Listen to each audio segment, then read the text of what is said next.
go, man. We got 60 minutes of football. If we're going to be world champions, we got to start somewhere. This right here. Got to come out the cellar. We got to come out for 60 minutes.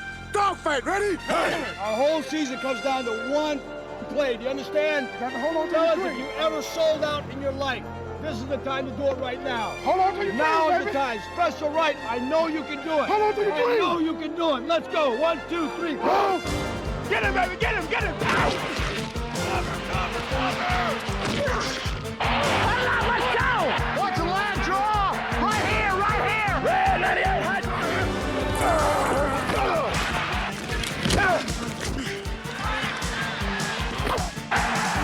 Go, Amy. Go, Amy. Go, Amy.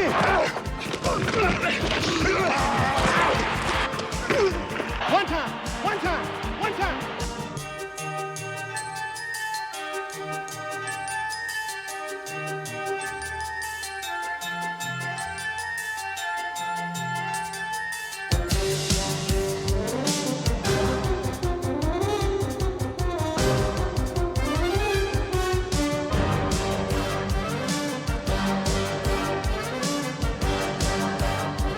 Hey, Daryl, we got to play defense and win it. You guys got to win it right here. You guys got to win it.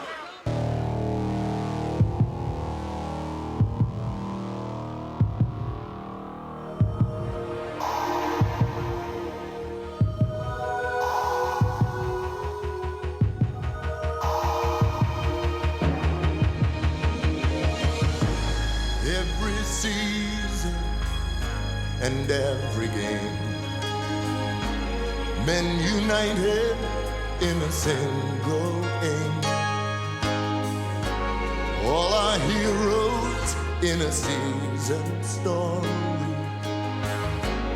men with guts, moments of glory, a test of strength and a test of pride.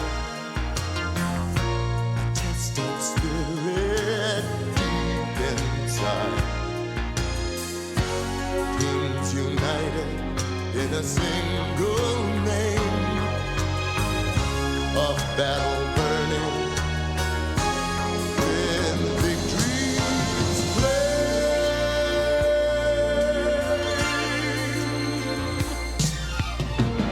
It's a long, hard road to every goal.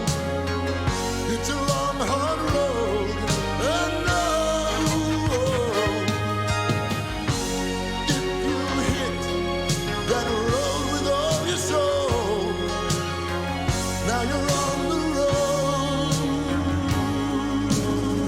to the Super Bowl.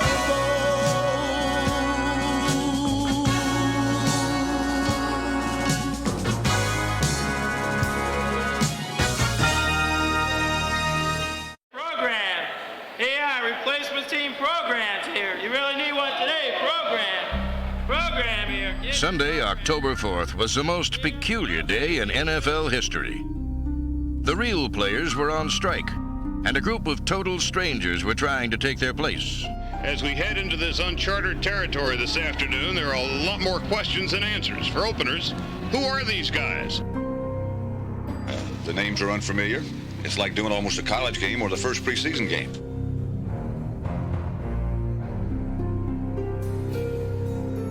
Well, first of all, before the kickoff, I got to find out how to pronounce everybody's name.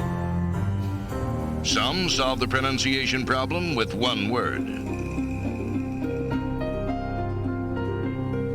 That first week, replacement players were harassed, fans were absent or skeptical, and coaches deserved the greatest sympathy. With their motley crew of cops and car salesmen, bricklayers and bartenders, they had to start all over from square one. Okay, we got the national anthem, fellas. Get right along the sideline.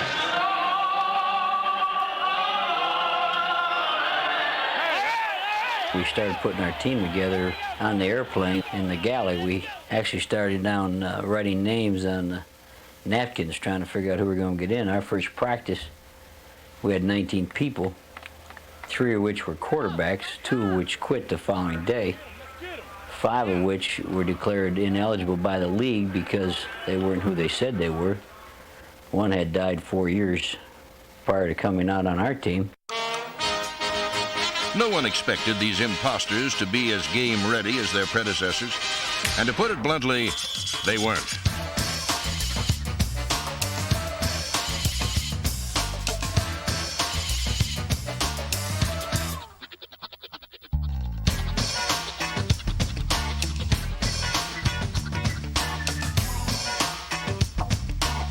Some plays never really got started. Others seemed like they would never end.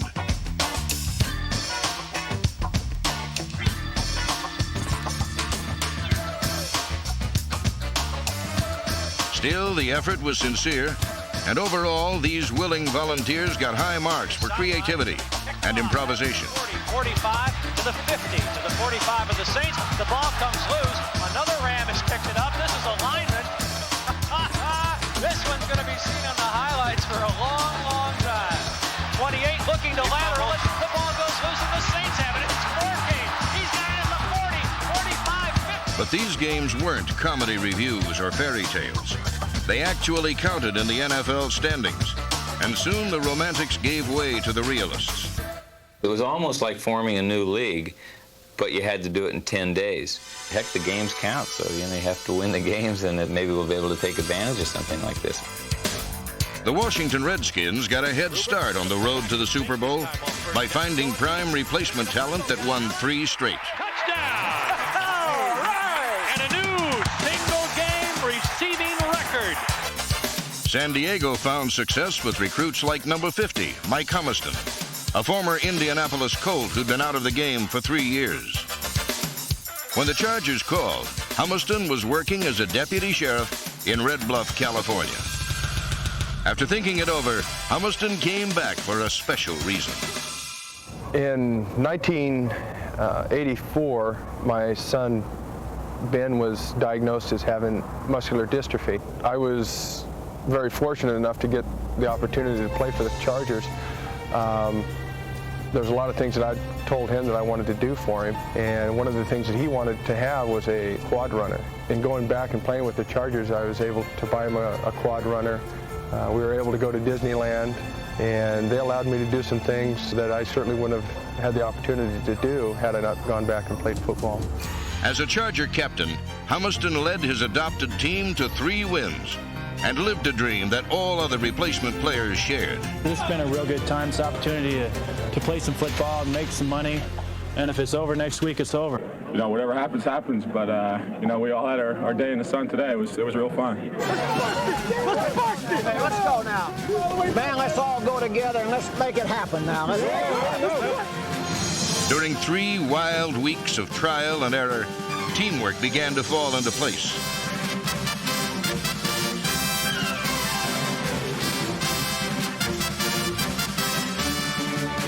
In fact, sometimes it was tough to tell substitute performance from the real thing. When the strike ended, they were reluctant to let the dream die.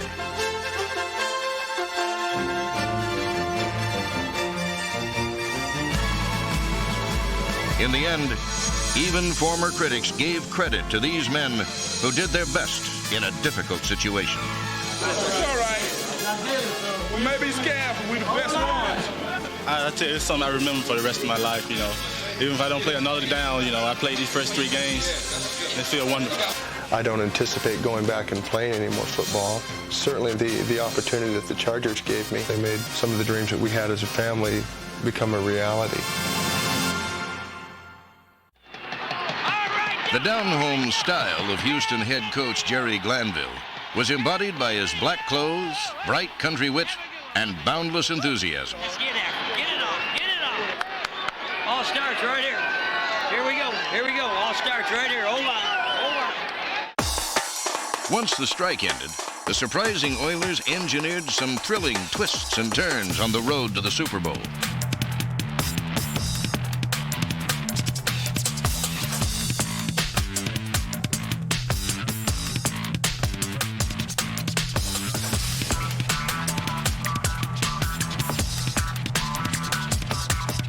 After 4 consecutive last-place finishes in the AFC Central Division, the Oilers earned a wild card berth and a place deep in the hearts of Texans. All the way, Blue! All Blue! All the way! Go, Warren. Come on, Warren. Find him, Warren. Find him. In the playoffs, quarterback Warren Moon enjoyed the finest day of his NFL career.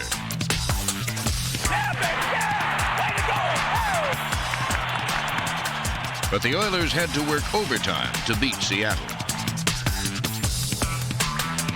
Tony Zendejas with the kick of his life. On the line here. Snap back, ball down, kick up, on its way. And it is done! It is done! The Oilers win in overtime. Defeating Seattle 23-20. Advancing to Denver. While good old boy Glanville created a good young team in Houston, the Buffalo Bills were revived by the only NFL head coach with a Harvard master's degree in English history. Marv Levy once studied knights and kings. Now his passions are aroused by rookies and referees. They're offside. Hey, ref, they offside. Well, sorry. I saw it, but I'm not going to get on them today. What's the flag for? 89 threw his helmet. Coming over to the bench. No, he wasn't. He cannot take his helmet off and throw the helmet anywhere on the field of play. Call. That's not a chicken It is a chicken call. Cover it up, damn it! Cover it up! The time to cover the ball up and the time to fight for yard. Damn, I'm so sick of rookies. So sick of rookies, I can't believe it. Seattle rookie linebacker Brian Bosworth provoked strong reactions once he made pro football his chosen profession. Raiders rookie Bo Jackson, number 34, likewise created a stir by making the game his hobby.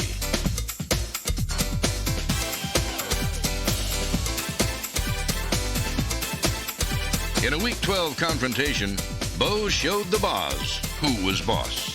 And a quick pitch to Jackson, getting an Allen block, cuts under it, bangs through Bosworth. Touchdown Raiders! Holy Toledo! Jackson took on Bosworth and just blasted and dragged him into the end zone. Hand off to Bo, off the left side, gets to the outside, first down. He streaks to the 20, the 30. They'll never catch him. He's at the 50, the 30, the 20. Count them, folks. Silver and black. Bo Jackson. Holy Toledo, 90 yards. By season's end, future Hall of Famers had upstaged the budding superstars. The Seahawks' Steve Largent finished the year with 751 career receptions to become the NFL's all-time leading receiver. Chicago's Walter Payton announced his retirement after a phenomenal 13-year career that saw him carry the ball more times and run for more yardage than any man who ever played the sport. The Bears retired the jersey of this extraordinary athlete, whose spirit symbolized pro football at its best. While Chicago saluted a fabled career, Indianapolis celebrated a fairy tale season. Drill that guy. Colts head coach Ron Meyer displayed the personality of a smooth salesman, but his boldest move involved buying, not selling. A mid-season trade for Eric Dickerson, number 29, sent shockwaves throughout the league. Foes used to regard a contest with the Colts as a comforting thought, but in 1987, it became a lingering pain.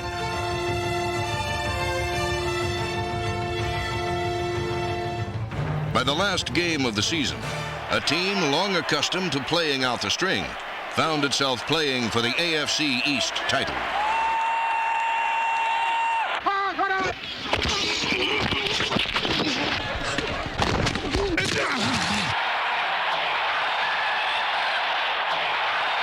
Trudeau on the delay gives it to Dickerson, trying to get outside, cuts up to the 30. He's at the 25, 20, 15, 10, 5, touchdown! He did it! 34 yards for Eric. The crowd is on its feet. This one is over. The Colts win it 24-6 and head to the playoffs for the first time in 10 years. And it is official. The Colts are AFC East champions. from last place to first. This victory belongs to Jim Irsay, who orchestrated that trade and hammered it through. And it belongs to his father, who has quite honestly struggled for a few years, made the move here. In a season of changes and surprises, an unexpected development found a long-time plodder emerge as one of the front runners on the road to the Super Bowl.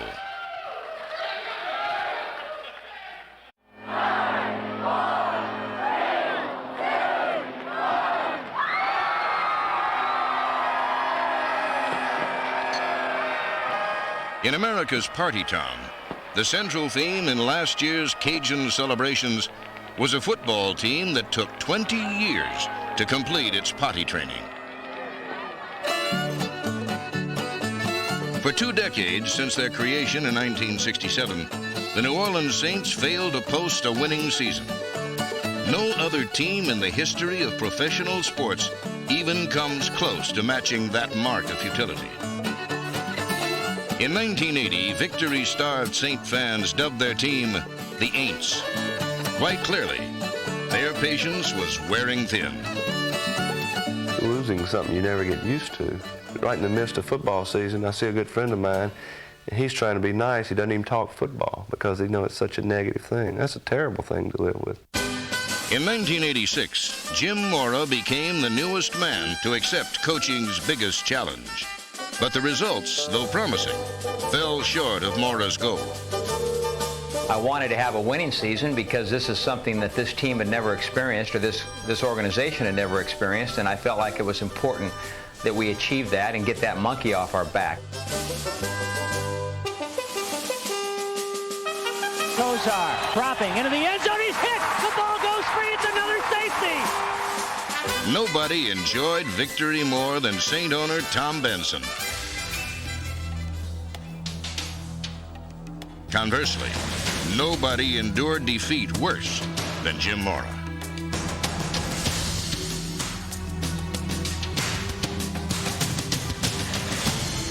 They're better than we are. We're not good enough. We shouldn't even be thinking about beating this 49ers. We shouldn't be talking about it because the Saints ain't good enough. And you guys shouldn't write about us being a playoff team and all that bullshit. That's malarkey. We ain't good enough to beat those guys, and it was proven out there today. It's that simple. We're not good enough yet. We got a long way to go. We got a lot of work to do. We're close, and close don't mean. And you can put that on TV for me. The 1987 Saints would never be quite the same. Oh, I believe, I believe.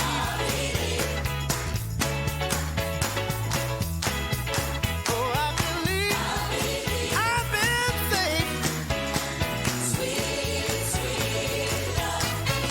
Oh, I believe, I believe.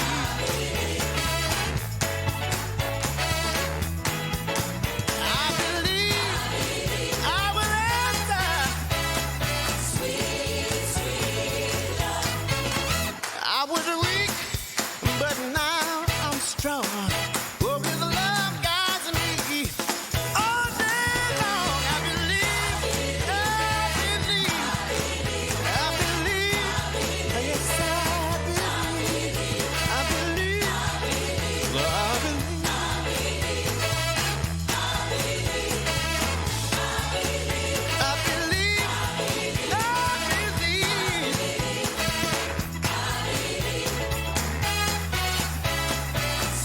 Abercrombie and Pollard will be behind Malone. On 4th and goal from the 1.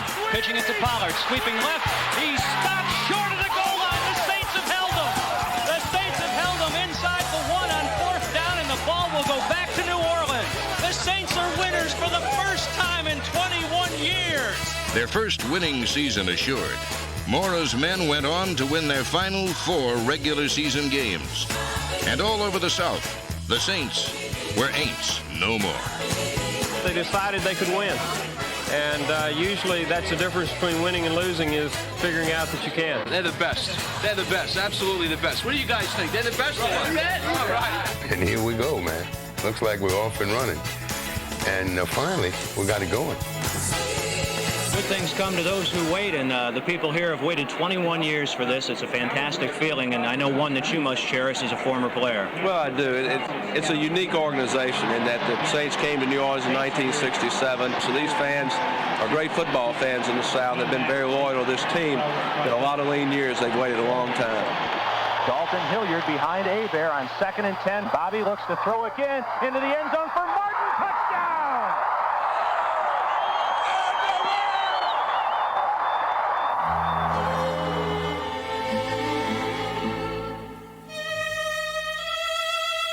Down the far sideline, it'll be a jump ball at the goal line.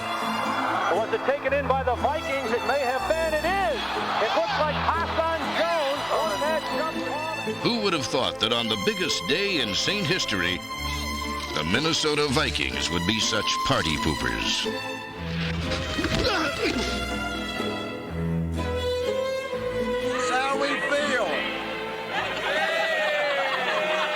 21 years season ticket holder, my friend, and I'll stick with them too. I cried when they came on, and I'm crying now. Great season, great season. Indeed, it had been a great season. And at game's end, America's party town joined their patron saints in tribute.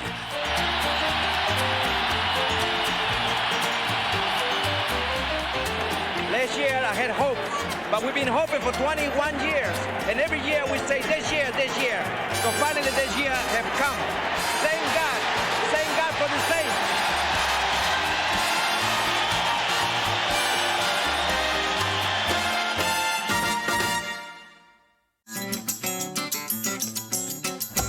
San Francisco is the most seductive of cities.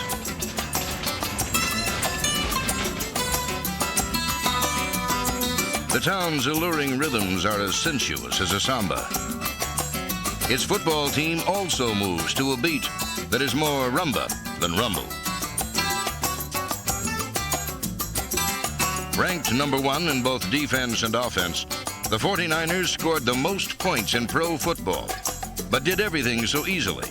They never seemed to dirty their uniforms. We get labeled as a finesse team, and we get labeled as a very beautiful offense to watch, and always being relegated to the role of being the designated wimps of the NFL can get real old. But leading the league in rushing either means there's 27 other wimps out there, or maybe we're doing something right. What they did right was to get the ball to Jerry Rice. Number 80 was the most dominant offensive player of the year and scored the most touchdowns by a receiver in NFL history. Completes it to Rice. He's the 40. He's the 30. He's the 20. Touchdown 49ers. How fast is he? He's going to throw long. And for Rice, Rice is there. He's got a touchdown 49ers.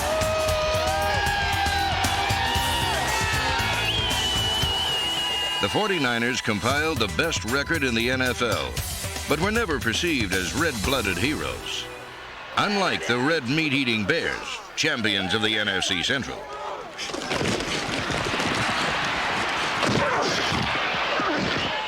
Don't change your route. Run a shoot. I don't give a run the shoot, catch the ball.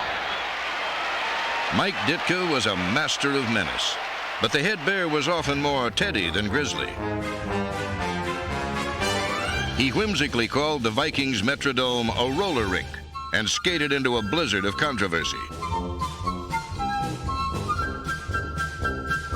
Ditka absorbed notoriety like a sponge, sopping up the controversy, setting the stage for dramatic victories. Donzak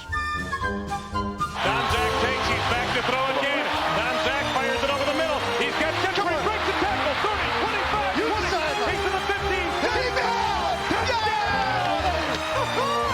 There's your Super Bowl team, Wayne Larrabee.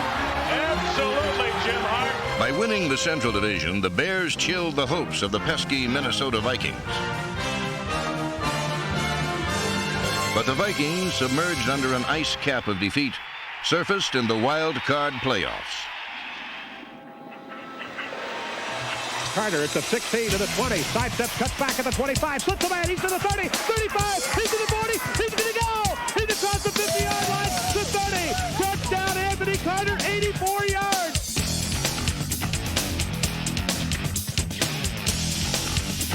the Vikings snowballed the Saints, then stomped the 49ers, overpowering the NFL's best team.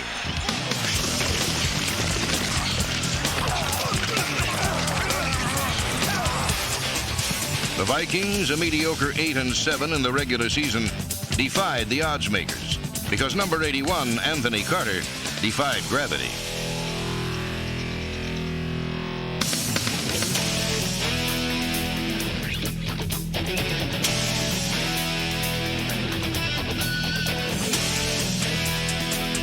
Carter caught 10 passes for a playoff record 227 yards and ran Minnesota to a surprising 36-24 victory.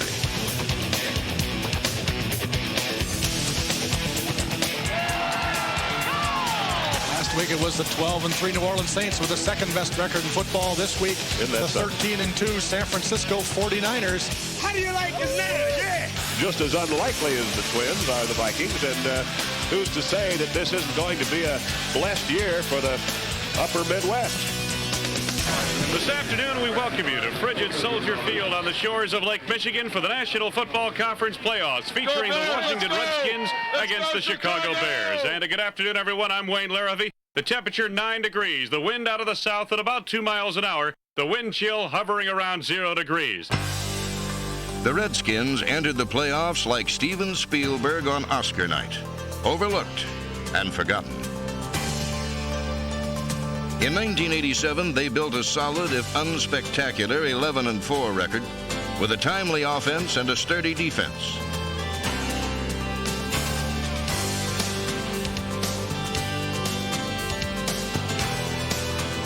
Champions of the NFC East, the Redskins clinched a playoff berth sooner than any other team. Yet when headline teams were discussed, the Redskins rated small typeface. But in the divisional playoffs, the Redskins leapt to the front page by rallying from a 14-0 deficit to beat the Bears.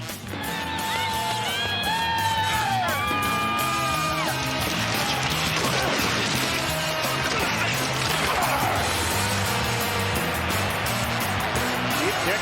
It is Green from the 48 to the 50 to the 45 right sideline. He to the 35, hurdles the defender to the 30. Cutting left, breaks into the clear to the 25-20. He's going all the way. Touchdown.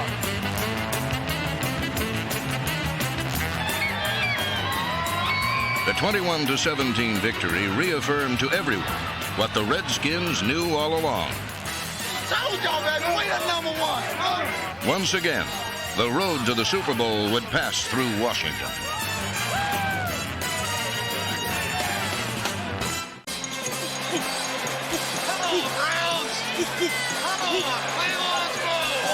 The Cleveland Browns defense is nicknamed the Dogs, and with fans of every pedigree howling for a berth in Super Bowl 22, in 1987, these lovable mutts turned vicious.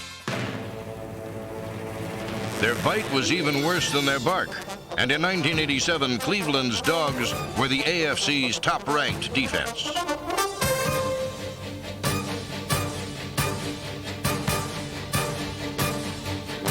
The Browns sprinted to their third straight Central Division title, guided by their mild-mannered 24-year-old quarterback, Bernie Kosar, number 19. He is certainly not a picturesque NFL drop-back quarterback, as it were.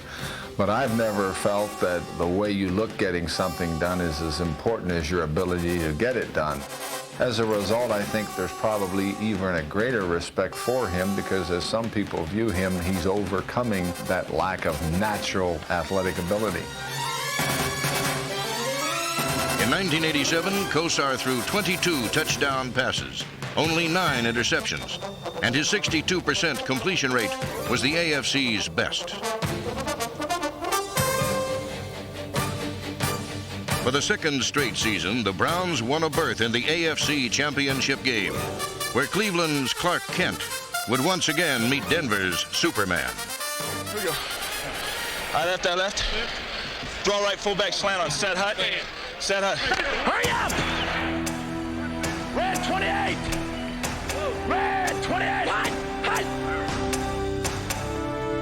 Number 7, John Elway, is pro football's man of steel, and a quarterback whose mighty talents make the Denver Broncos equally super.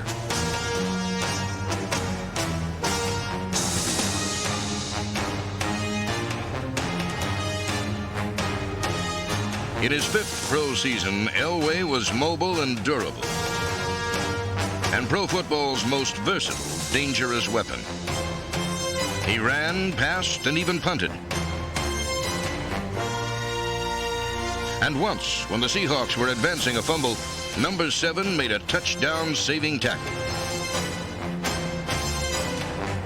No other player beat opponents in so many different ways, and no other quarterback combined such mobility with sheer arm strength.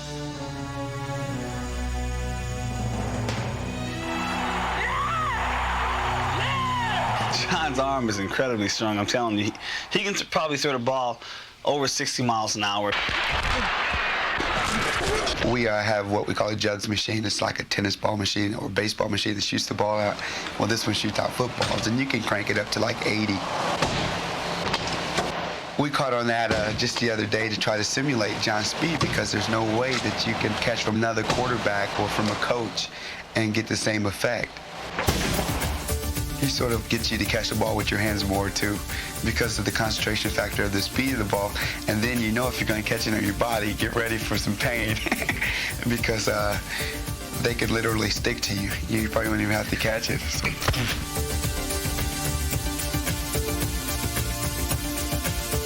When you have great quarterbacks that have great arms, you're never out of a football game. And John has tremendous confidence in his ability now, because he's come through in so many tough situations to win football games for us. Tight! Not only does he have confidence, but the confidence of your whole offensive and defensive team. Sewell shovels it back on the flea flicker to Elway, and here it comes long for Vance Johnson. Open 15, 5, touchdown Vance Johnson. Sparked by the 3 amigos, wide receivers Mark Jackson, Vance Johnson, and Ricky Nattiel, the Broncos began playing like a Super Bowl contender at midseason. But along with Senor Elway and his amigos, Denver's championship dreams rode on a defense that featured 7 players in new positions, along with tough veterans like Rulon Jones, number 75. Reverse! Reverse! Cheap shot. Let's make a big one here. Let's go. If we're going to have to fight them, we're going to fight them. We've got to get fired up. Keep flying around, and things will start going our way.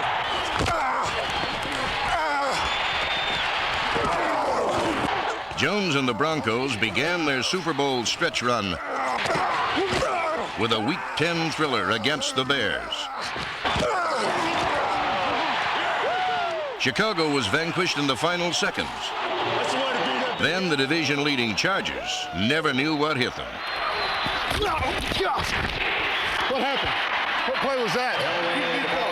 Denver overcame a 3-game lead by San Diego, and in a snowy season finale against the Chargers, they wrapped up their 3rd Western Division championship in 4 years.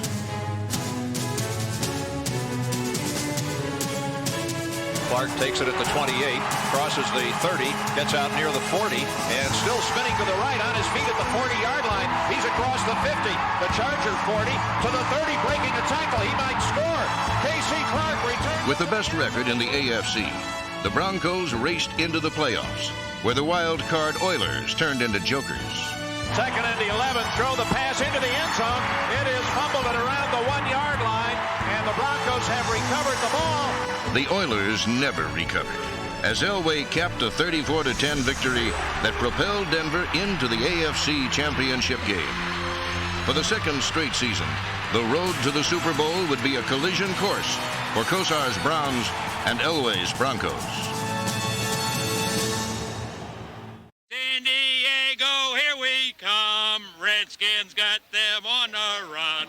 Led by Williams Golden, San Diego, here we come. Bring on the dogs and their angry crowds to the best fans in the league. And when they went back to Cleveland, we'll be cheering them on when they leave. Yeah! One play at a time, at 60 minutes, our football. Let's go. Okay? All right, let's bust their ass. 1, 2, 3, 4. In every season's quest for fame, men united with a single aim. Meet the challenge of every goal, then set their hearts on the Super Bowl. A test of strength and a test of pride, a test of spirit deep inside. A team united in a single name, a battle burning with victory's flame. Back is Doug Williams, sets up, plenty of time, going deep, over the middle, got Kelvin Bryant, the 10, the 5, touchdown, Washington Redskins.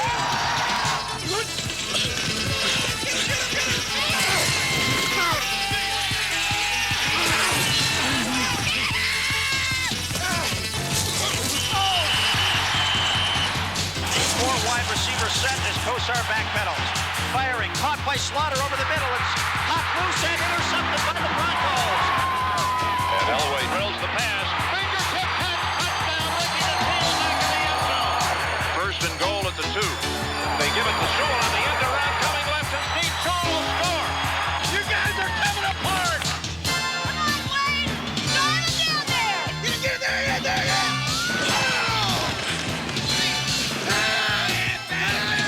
Back to throw, pump action fake. Throw, and into the corner of the end zone, a touchdown! What started off as Redskins domination has now changed. We on our way, baby. We on our way. Big hand off to Biner. Kosar to throw. Now steps up in the pocket. Loops it for Biner, who got it at the 15, 10, 5. Touchdown Browns. Here's Elway retreating to the 9-yard line. In trouble. Dancing around. Breaks free. Firing. It is caught by Jackson at the 25. Breaks a tackle. Gets a first down at the 35, 40, 45, 50. He's going for a touchdown. Body graceful, body proud. Stand tall to the waves and the roar of the crowd. Body steel and body stone. And the victory to call your own. Another chance to win it all. Another rise and another fall. Though for some the glory has gone, and yet for others the dream lives on.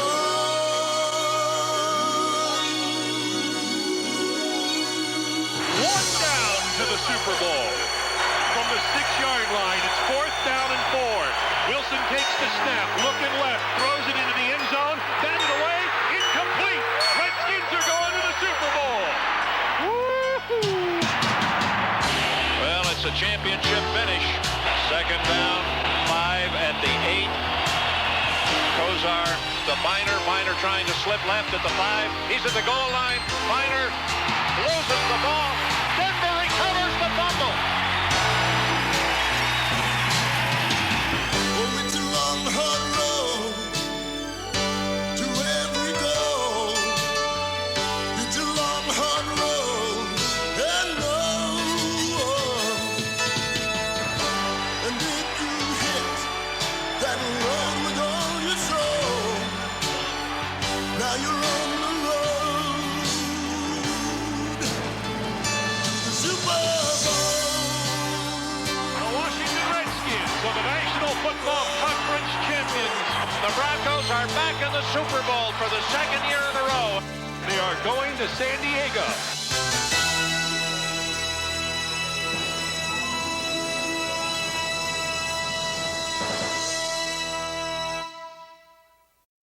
Good afternoon from Jack Murphy Stadium in San Diego, California. The road to Super Bowl 22 stops right here. This afternoon, we're going to play the biggest football game in the history of Western civilization. Or for this year, anyway. The Washington Redskins against the Denver Broncos.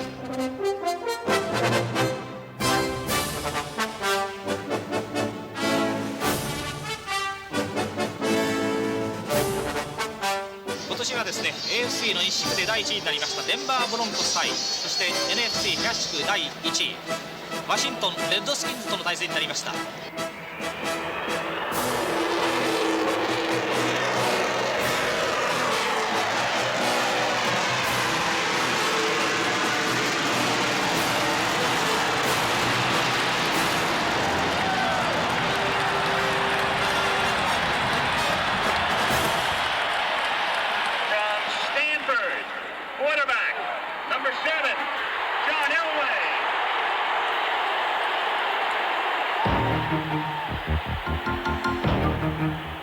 Super Bowl 22 was viewed as a contest between one man and a team. The Washington Redskins and head coach Joe Gibbs were making their third Super Bowl appearance in the past 5 seasons, thanks to their cast of many, while the Denver Broncos and head coach Dan Reeves were playing in their second straight Super Bowl because of the superhuman talents of John Elway, number 7. Elway's skills were matched against Doug Williams-Hart. Cast as the Super Bowl's Rodney Dangerfield, number 17 was a quarterback who had not gotten the respect that he deserved after leading the Redskins into pro football's premier pressure event.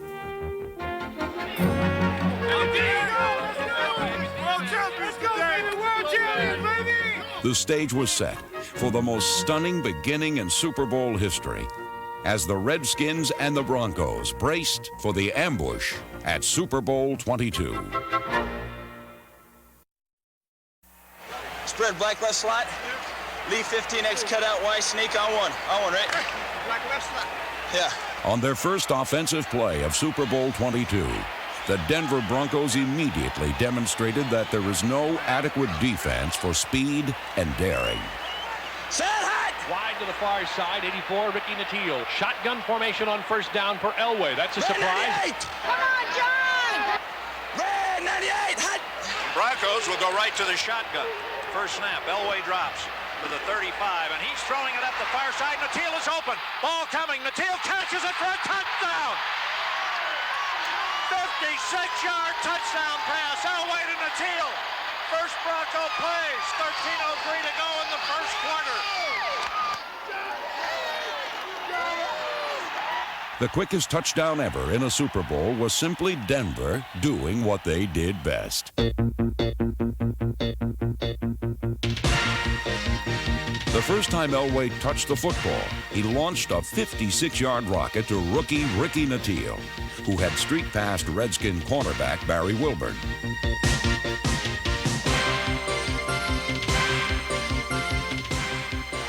Well, the Redskins are stunned. First horse out of the gate doesn't always win the race.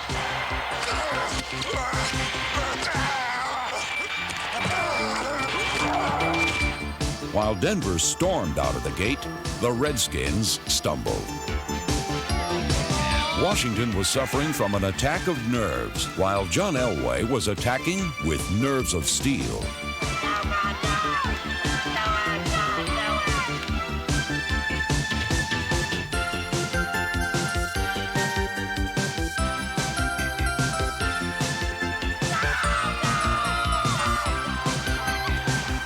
On Denver's second offensive possession, the Redskins appeared to have no answer for the AFC's top-ranked offense and its multi-talented quarterback.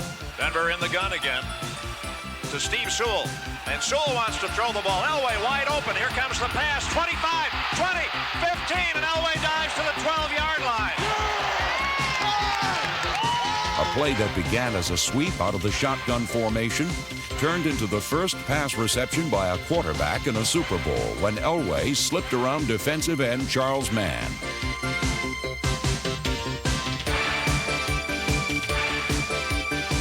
With 3rd and 3 at the Redskins' 7-yard line, Denver's head coach Dan Reeves needed a play that would, at the very least, keep the drive alive.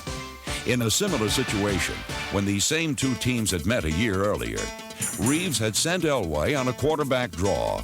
And when Denver successfully blocked out defensive tackle Dave Butts, the Broncos scored a touchdown. In Super Bowl 22, Denver would attempt this same strategy, Only this time, the Redskins were ready. Dave Butts, number 65, was involved in a crossing stunt with number 77, Darrell Grant, who slanted into the point of attack. This allowed Butts to have a clear shot at Elway, who was dropped for a loss. Denver settled for a Rich Karlis field goal and what seemed to be a valuable historical edge. No team has won a Super Bowl game after trailing by more than 7 points at any time during the game. Redskins are down 10 here in the first quarter. Kick it off for the third time again. Sanders is deep, and he catches this one inside the 2. Turns, and he's up to the 10. Knocked down at the 17-yard line and loses the football. Big pile up and around the 15-yard line. Who's got it? Though Denver believed they had the ball, after a frantic scramble, the officials ruled that Redskins linebacker Raven Caldwell had dug it out of the mob. Unfortunately for Dan Reeves, the replay only showed that the fumble had been caused by a punishing hit by Ken Bell, number 35. Once the ball was on the ground, several players had a shot at it. But when it disappeared beneath the pile, the replay was inconclusive, and the ball was awarded to Washington. Many would later argue that this play was the turning point of Super Bowl 22. But while Denver was denied an important opportunity, their defense never allowed the Redskins to cross midfield on their next 2 possessions.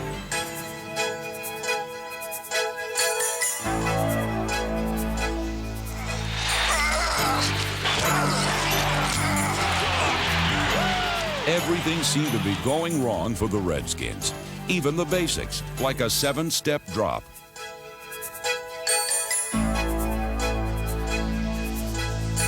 Late in the first quarter, Doug Williams slipped and twisted his left knee.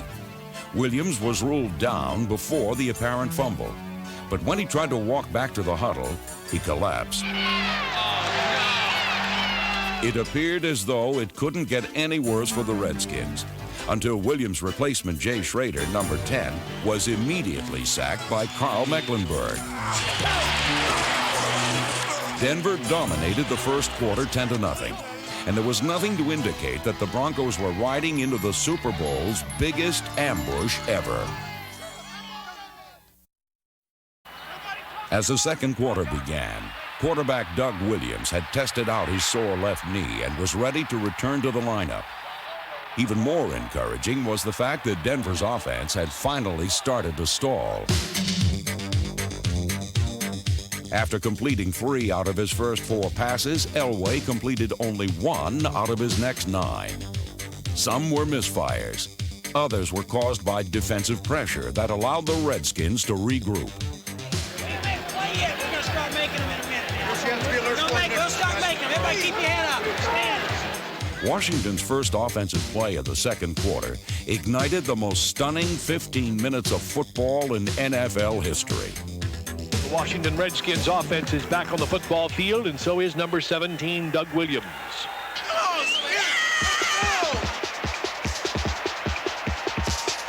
Play action fake. Williams going up top. Got Sanders on the fly at midfield. He's gone unless they can catch him. The 30, the 20, the 15, the 10. Touchdown, Washington Redskins. Just like that. Well, Doug Williams and company light it up, and they're back in this game. Yes, sir. We coming back. We gonna do it. Obviously, they're going to pass. Williams to pass, lobs it up. He's got Clark at the goal line. He's got it. Touchdown, Washington Redskins. The Redskins have arrived. They woke up. He'll hand off to Smith, the deep back. Good hole. Midfield. Horse race to the 40. Far side 35, 30, 25, 20, 15, 10, 5. Touchdown, Washington Redskins. Timmy Smith from 58 yards.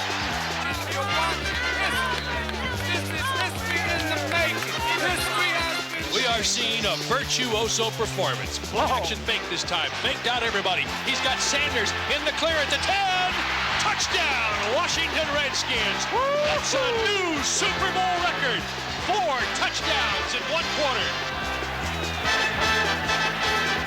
Get another one right here. Let's see. Do they go up top? Lobs it into the end zone. He's got Whittier. Touchdown, Washington Redskins. Holy. The Redskins scored 35 points on 5 straight possessions, and by the end of this unbelievable second quarter, everyone in the stadium had memorized the words to hail to the Redskins.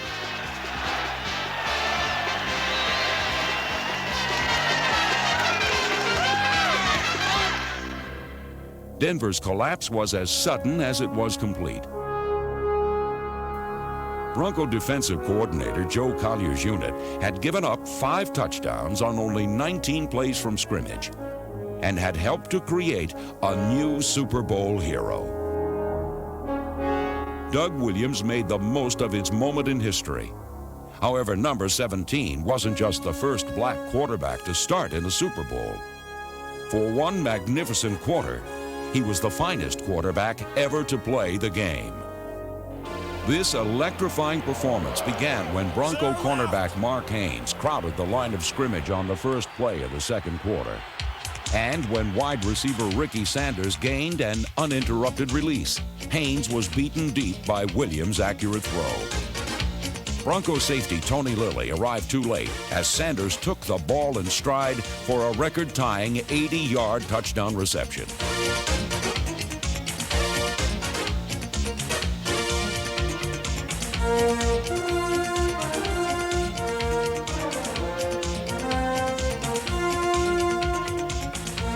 The Redskins needed only 5 plays on their second possession to take the lead, 14-10.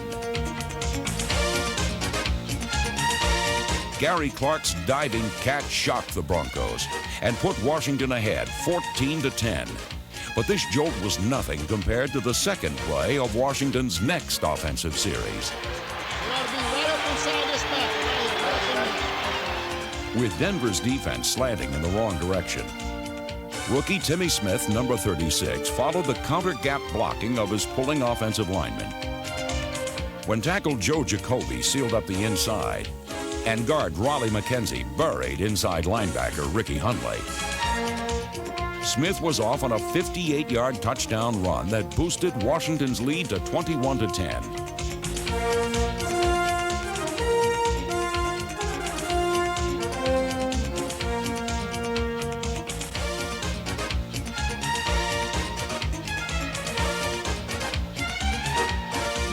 Used very little during his 1987 rookie season, Smith had never started an NFL game prior to Super Bowl 22.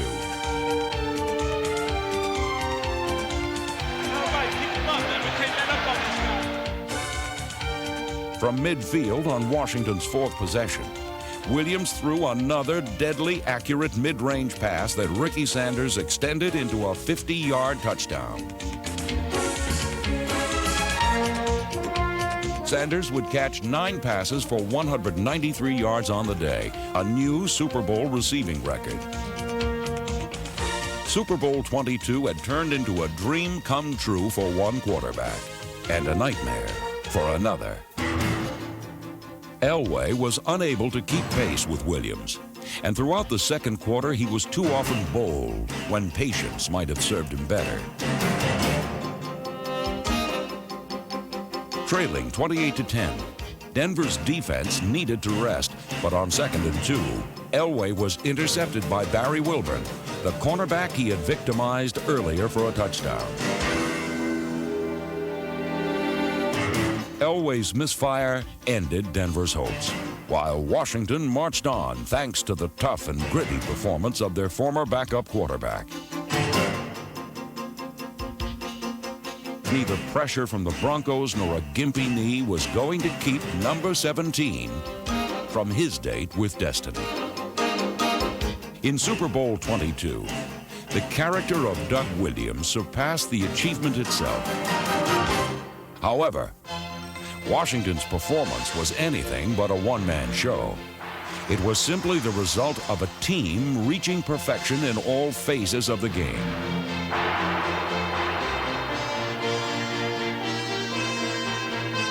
Following Wilburn's interception, the Redskins drove 79 yards in 1 minute and 10 seconds. When Williams found tight end Clint Didier, Washington scored their 5th straight touchdown. In the second quarter of Super Bowl 22, the Washington Redskins established postseason records with 35 points and 356 yards of offense in one period. Amazingly, this Super Sunday ambush had taken the total time of possession of 5 minutes, 54 seconds.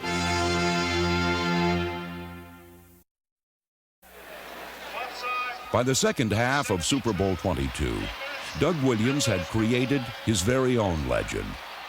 He's a new Namath. He's the most valuable player, too, isn't he? That's what really counts. It would take a magical effort equal to that of the Redskins' second quarter in order for Denver to get back into the game. However, not even a magician like John Elway could make the 25-point deficit and Washington's punishing defense disappear.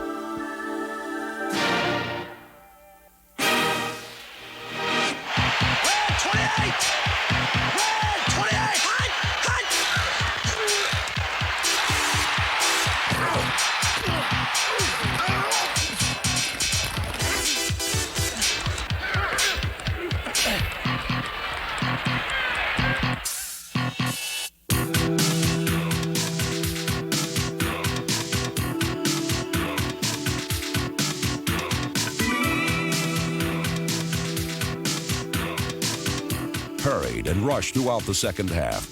John Elway didn't panic, and he didn't freeze. He simply couldn't do what he had to do to be effective. The Redskins' defense wouldn't allow it.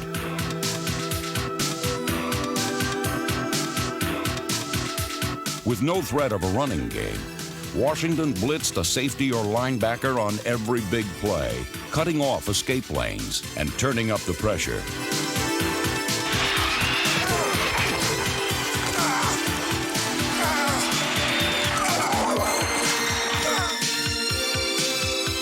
Elway was sacked 5 times and constantly hurried.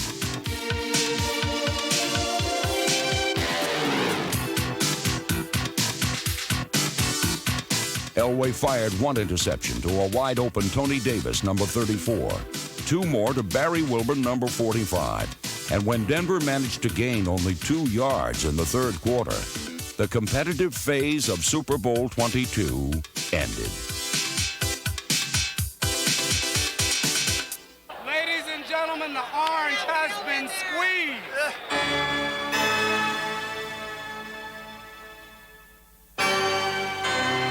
For the second straight season, the Denver Broncos lost pro football's biggest game.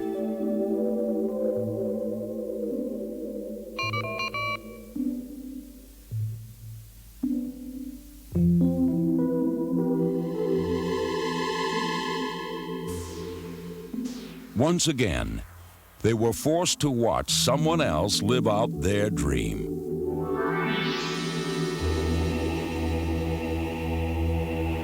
Most valuable player of Super Bowl 22 is quarterback Doug Williams of the Washington Redskins. The first black quarterback to start a Super Bowl, the first black quarterback to win a Super Bowl. I tell you what I hope Doug Williams does, Frank. I hope he puts to bed once and for all about the black athlete in professional football.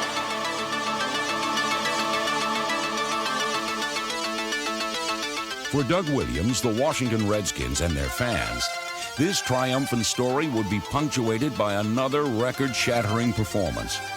I'd hand that ball to Timmy Smith, see what he can do with it again. Here goes Timmy Smith on the left side. Good blocks, 40, 35, 30. Breaks it outside of the 20. He's to the 15 and pulled down at the 11. Holy cow, say the Broncos. Who is that kid? Running back Timmy Smith, number 36, had been a surprise starter that Joe Gibbs hoped would give the Redskins some outside speed.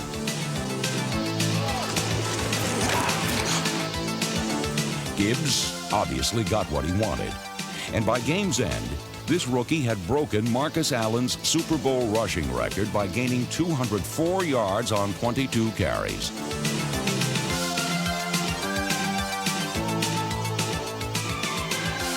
Snap. Here comes Timmy Smith up the middle. Touchdown, Washington Redskins. Fittingly, Timmy Smith closed out the scoring as the Washington Redskins convincingly won the greatest prize pro football has to offer. Hail to the Redskins begins here in San Diego. The football game is over. The Washington Redskins, for the second time in 5 years, are National Football League champions.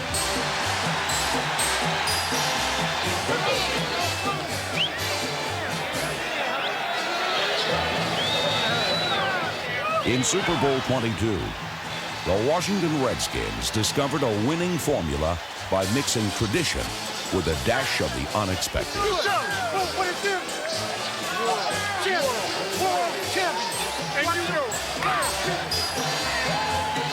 The Redskins of head coach Joe Gibbs and general manager Bobby Beathard combined skill and daring with a kind of fundamental football that invariably triumphs in pressure situations. It was a record-breaking performance by a determined group of men who ambushed the favored Denver Broncos 42-10 and earned the right to be called world champions.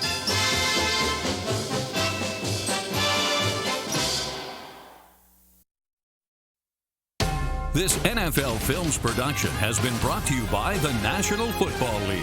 The NFL is online at www.nfl.com.